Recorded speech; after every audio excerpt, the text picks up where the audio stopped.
വാർത്തയിലേക്ക്. പാലക്കാട് ജില്ലാതല badminton premier league 6ാം season മത്സരങ്ങൾ പാലക്കാട് നടന്നു. മണലിയിൽ കൃഷ്ണകാണാന്തി കോളനിയിൽ നടന്ന മേളയിൽ 100ഓളം മത്സരാർത്ഥികൾ പങ്കെടുത്തു. പാലക്കാട് SSP ബ്ലാക്ക് ഹോഴ്സസ് ആണ് മത്സരങ്ങൾ സംഘടിപ്പിച്ചത്. പാലക്കാട് ജില്ലാ badminton association president TT Abraham മത്സരങ്ങൾ ഉദ്ഘാടനം ചെയ്തു.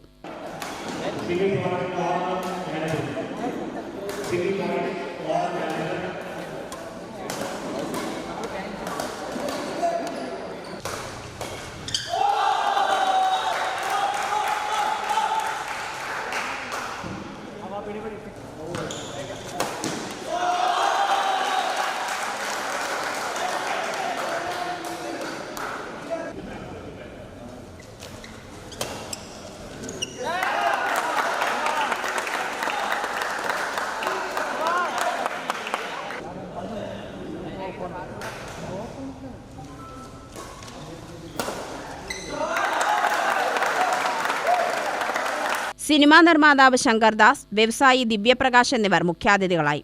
SSB club secretary Vinod Mannath അധ്യക്ഷത വഹിച്ചു. വാമനൻ, ബിജോയ്, ജോൺ, ഉല്ലാസ് കുമാർ, വിജയകുമാർ, സുനിൽകുമാർ എന്നിവർ സംസാരിച്ചു. വൈകിട്ട് 8 മണിയോടെ മത്സരങ്ങൾ സമാപിച്ചു. UTV news, Palakkad.